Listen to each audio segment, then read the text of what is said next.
instead of showing up on time, he had spent the 3 hours carving this thing on the ride over to the island.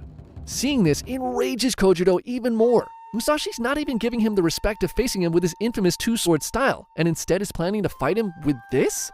Without the standard bow to begin the duel, Kojiro begins yelling at Musashi, scolding him for being so late.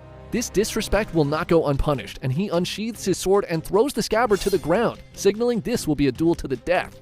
Musashi casually comments, "You have already lost if you think you don't need your sheath anymore," and he lifts his wooden sword into a ready position.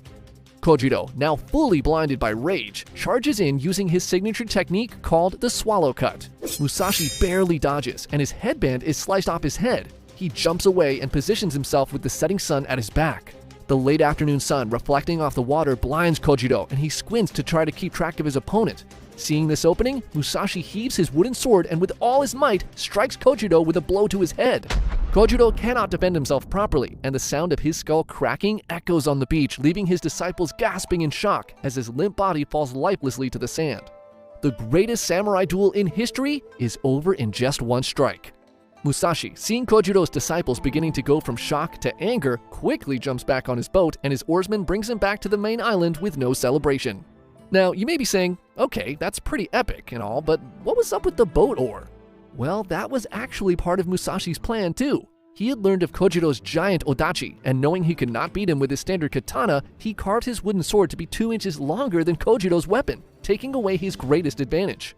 Musashi had carefully planned every aspect of the fight, from his late arrival, which he expected to upset Kojiro, positioning himself with the sun to his back to blind him, and his wooden sword, giving him the reach he needed to strike safely at a distance. With this victory, he's proven that he was not only the greatest swordsman in all of Japan, but also one of the greatest tacticians as well. Number 3. Andrew Jackson versus Charles Dickinson.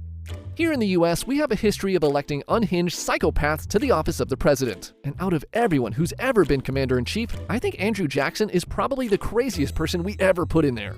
The guy allegedly participated in over 100 duels, and this story is probably the best example of why you don't ever want to get into a gunfight with a crazy person. Back in 1805, former Tennessee Senator Andrew Jackson is out at the racetracks betting big on his prize horse Truxton. He's supposed to go up against another horse named Plowboy, owned by this guy Joseph Irwin. The winning horse was to take home $2,000, big money for the time, and Jackson was confident his horse was going to win.